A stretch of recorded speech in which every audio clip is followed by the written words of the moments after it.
وأشهد أن محمدا عبده ورسوله الصادق الوعد الأمين يا أيها الذين آمنوا اتقوا الله حق تقاته ولا تموتن إلا وأنتم مسلمون. وبعد, mari kita bersyukur kepada Allah Subhanahu wa Ta'ala pada siang hari ini, tanggal 28 bulan Zulhijjah 1443 Hijriah. 2 hari ke depan kita sudah berpindah tahun dari 1443 masuk kepada 1444 Hijriah. Artinya umur kita bertambah pulang setahun. Tapi pada catatan yang Allah tetapkan berkurang pulang setahun. Berbahagia, bersyukur orang yang mampu menyadari bahwa umur itu, ajal itu akan datang tepat waktu dan tidak bisa ditunda sedikit pun. La yastakhiruna sa'atan wa la yastaqdimun. Tidak pernah ditunda satu saat pun dan tidak pernah juga berdahulu.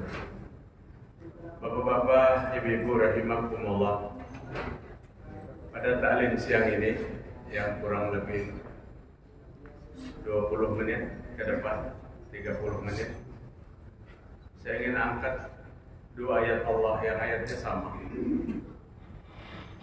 bunyinya sama, tapi terletak pada surah yang berbeda. Yang pertama surah Al-Baqarah ayat 27.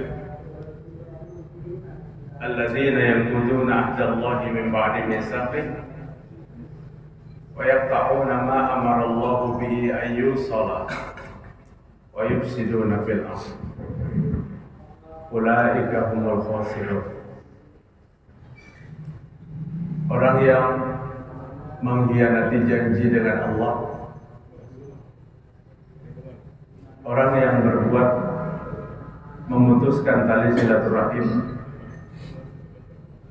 orang yang berbuat kerusakan di muka bumi, mereka itulah orang yang rugi. Kemudian pada ayat 25 Ar-Ra'd, Allah berfirman, walladzina yanquduna 'ahdallahi min ba'di mitsaqih wa yaqta'una ma amara Allahu bihi an yusala wa yufsiduna fil ardh. Ulaika lahumul la'natu wa lahum su'ud dar. Orang yang melakukan pengkhianatan terhadap Allah, orang yang memutuskan tali silaturahim, orang yang berbuat kerusakan di muka bumi, ulaika lahumul la'natu, mereka itu orang yang dikutuk oleh Allah, walahum su'ud dar, dan mereka akan kembali pada tempat yang terburuk, nerakanya Allah Ta'ala.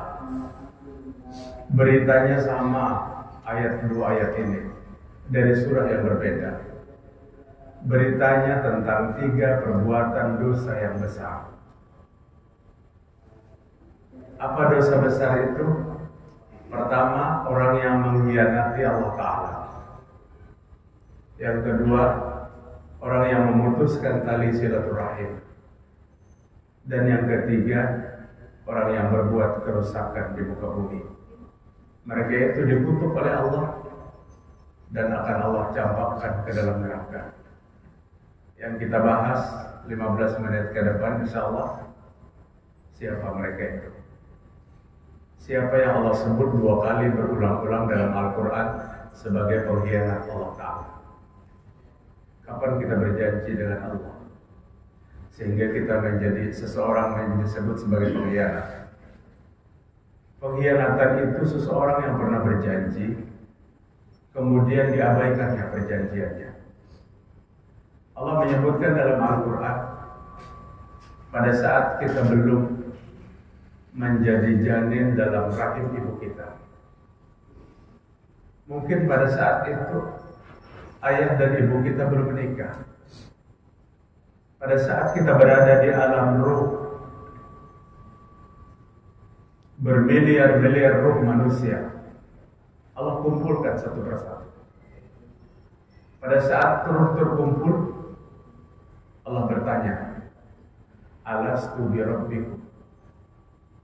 Allah bukan bertanya kepada jasad kita, tapi Allah bertanya kepada ruh kita yang belum masuk ke dalam janin, yang pada saat umur 4 bulan dalam kandungan atau 120 hari, maka ruh itu baru ditiupkan ke dalam janin.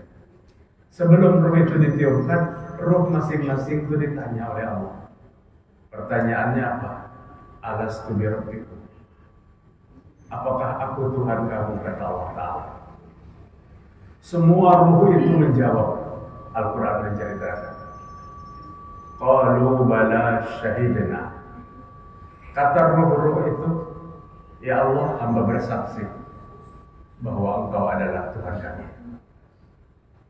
Mungkin pada tahun berapa, hari apa, bulan apa, ruh itu ditiupkan setelah janin kita berumur 120 hari di dalam kandungan. Ditiupkan ruh, maka hiduplah janin kita di dalam rahim ibu kita. Setelah ruh tadi mengikat perjanjian, perjanjiannya mengakui Allah sebagai Tuhan. 9 bulan setelah itu lahirlah, dibimbinglah, dibinalah. Namun pada saat umur-umur balik baru kelihatan apakah janin yang tadinya ditiupkan ruh itu sebagai pengkhianat terhadap Allah, atau sebagai orang yang mengikuti perjanjian yang pernah dijanjikan dengan Allah Ta'ala. Ada yang lahir jadi Yahudi, ada yang lahir jadi Nasrani, ada yang lahir jadi apapun setelah balik. Karena sebelum balik itu tidak ada hukuman. Anak siapapun, ayahnya, agama apapun, orang tuanya, jika dia wafat sebelum balik, maka dihukumkan wafat tidak berdosa. Bapak dan ibunya tidak beragama Islam, anaknya meninggal dunia pada usia 5 tahun atau 6 tahun, maka tetap digolongkan sebagai ahlul jannah, ahli surga yang tidak ada proses. Tapi setelah akil balik, baru ada proses setelah itu. Dan terlihat setelah akil balik, apakah dia lahir sebagai orang yang mengikuti terhadap Allah, atau sebagai orang yang mengkhianati terhadap Allah Ta'ala. Maka ini Allah sampaikan, orang yang mengkhianati perjanjian dengan Allah, dia mengaku Allah Tuhan kita pada saat dia alam ruh. Setelah terlahir ke dunia, dia sama sekali tidak percaya kepada Allah. Atau dia percaya tapi ragu. Biasanya ada kepada kepribadian setiap orang beriman, setiap orang Islam. Dia percaya kepada Allah, tapi kepercayaannya tidak 100% terhadap Allah Subhanahu wa Ta'ala. Ini termasuk pengkhianat. Para ulama menyebutkan orang Islam yang dianggap sebagai pengkhianat terhadap Allah adalah orang Islam yang dalam kehidupannya menyekutukan Allah Ta'ala, syirik kepada Allah. Pengakuannya pagi dan sore yang diperintahkan oleh Nabi dibaca pada zikir pagi dan petang. Apa pengakuan kita? Raditu billahi rabba wa bil islami dina wa bi Muhammadin rasulah, atau wa bi Muhammadin nabiyyan wa rasulah. Raditu billahi rabba, ya Allah, hamba ikhlas bertuhan kepadamu. Ucapan ini mengulang apa yang kita jawab di waktu Allah bertanya, waktu kita ada di alam ruh. Kita baca pagi dan sore. Imam Nawawi dalam kitabnya Al-Azkar, zikir ini harus dibaca pagi dan sore, bergabung bersama zikir pagi dan petang. Sebuah pernyataan menyatakan bahwa kita ikhlas bertuhan kepada Allah Ta'ala. Pernyataan itu tidak berarti manakala keikhlasan yang kita ucapkan tidak ditindaklanjuti dengan keikhlasan keyakinan kita. hari-hari kita menyekutukan Allah, hari-hari syirik kepada Allah. Orang yang syirik kepada Allah Ta'ala, kata Ibnu Utsaimin, adalah orang yang tidak ikhlas bertuhan kepada Allah. Orang yang ikhlas bertuhan kepada Allah, pasti dia tidak menyekutukan Allah. Pasti dia tidak pernah mengingkari janji dengan Allah Ta'ala. Ada ciri-ciri orang yang tidak ikhlas bertuhan kepada Allah. Allah gambarkan dalam 180 surah Al-A'raf. Walillahil asma'ul husna fad'uhu biha wa zarul ladzina yulhiduna fi asma'i. Milik Allah asma'ul husna. Bapak-bapak, berapa jumlahnya asma'ul husna itu? 99. Milik Allah asma'ul husna. Fad'uhu biha. Maka berdoalah kepada Allah dengan memanggil kepada nama-nama Allah. Sehingga ulama katakan, orang yang berdoa tapi bukan nama Allah yang dipanggilnya, padahal Allah yang mengabulkan doa atau Allah yang menolak doa, maka ini tanda orang yang mengkhianati terhadap Allah SWT. Ya arwahil muqaddasiyah, aghisuna. Wahai roh-roh suci, tolong dah. Sejak apabila Islam mengajarkan kita meminta kepada roh suci. Arwahil muqaddasiyah bukan asmaul husna. 180 Al-A'raf Allah mengatakan kebersihan iman seseorang apabila berdoa dia panggil asma Allah. Oh tapi kada hafal Ustaz ke-99. Kalau kada hafal berapa yang kita bisa hafal? Paling tidak kita bisa memanggil Ya Allah asmaul husna yang pertama, Ya Rahman yang kedua, Ya Rahim yang ketiga, Ya Ghaffar yang keempat, dan seterusnya.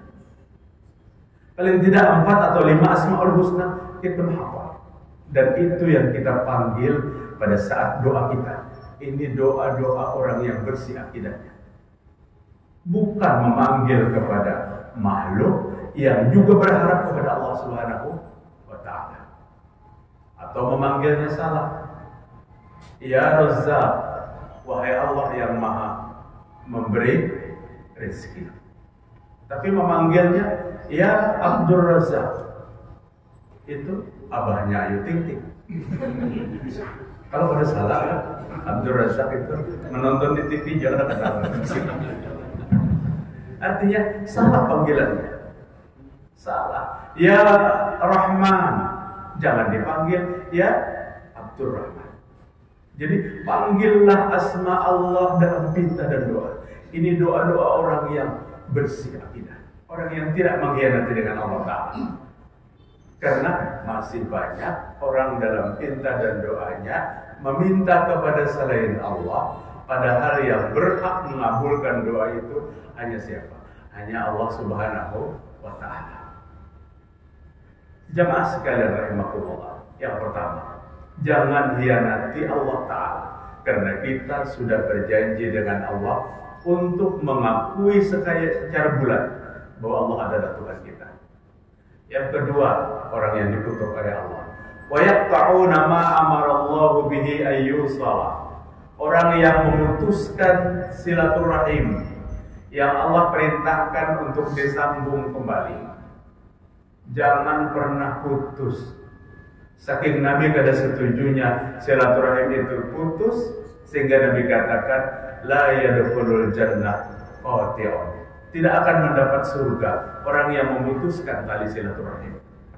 Ancamannya kada masuk surga. Ancamannya kada diampuni dosa. Orang yang memutuskan silaturahim itu kada mendapat pengampunan, di mana Allah membagi-bagi pengampunan secara gratis. Maksudnya apa? Orang diampuni oleh Allah dosanya tanpa mengucapkan astagfirullah. Biasanya kita kan mendapat ampunan dari Allah itu mengucapkan istighfar. Nabi SAW tidak kurang 100 kali sehari beristighfar. Padahal dosa Nabi yang terdahulu dan akan datang jika ada, Allah sudah ampuni. Tapi Nabi mengajarkan kepada kita, jangan pernah kita menganggap dosa itu enteng. Jangan bosan dalam meminta ampun. Satu-satunya yang berhak mengampuni dosa itu hanya Allah Ta'ala. Dan kalimat itu kalimat yang paling dicintai oleh Allah. Kalimat yang paling dicintai oleh Allah. Jamaah sekalian rahimakumullah, menyambung tali silaturahim adalah perintah agama kita. Jangan hal yang kecil jadi bermusuhan. Jangan hal yang tidak terlalu bermanfaat menjadi gontok-gontokan. Silaturahim wajib untuk kita sambung. Perbedaan furu'iyah, masalah-masalah kecil dalam agama, mulai zaman Imam Mazhab berbeda. Tapi mereka berbeda tentang hal yang kecil. Ujar Imam Abu Hanifah, kada perlu keras membaca basmalahnya pada salat yang dijaharkan. Sehingga mazhab Hanafi, Allahu Akbar, Bismillahirrahmanirrahim, Alhamdulillahi Rabbil Alamin. Ujar Imam Ahmad Ibn Hanbal, juga tidak keras bacaannya. Kita sholat di Makkah, di Madinah, kita ikut mereka dan kita kada firqah. Manakala kita firqah pada saat imam membaca basmalah disirkan, ini asabiyyah namanya, berpegang buta kepada satu pendapat. Syekh Abdurrahman Sudes berangkat ke Jakarta. Beliau menjadi imam sholat di Masjid Istiqlal. Waktu itu sholat Jumat. Beliau bermazhab Hambali. Apabila memimpin sholat di Masjidil Haram, beliau pakai basmalah, tapi basmalahnya disirkan. Bismillahirrahmanirrahim. Kadang-kadang kita mendengar kecil-kecil suaranya, baru Bismillah. Tapi manakala beliau diminta untuk mengimami sholat di Masjid Istiqlal, beliau menjaharkan basmalah. Artinya apa? Masalah itu tidak perlu menjadi putusnya tali silaturahim. Lantang bismillahnya. Bismillahirrahmanirrahim. Alhamdulillahi Rabbil Alamin. Ulama yang luar biasa bijak. Sholat Jumat 2 rakaat.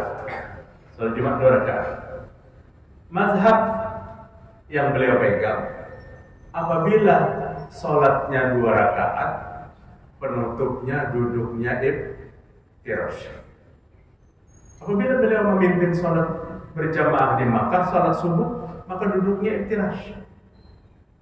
Kita Imam Syafi'i duduknya tawarruk, memegang kepada satu hadis sahih. Nabi katakan dalam hadis yang diriwayatkan Imam Bukhari, setiap penutup sholat itu maka duduknya harus tawarruk.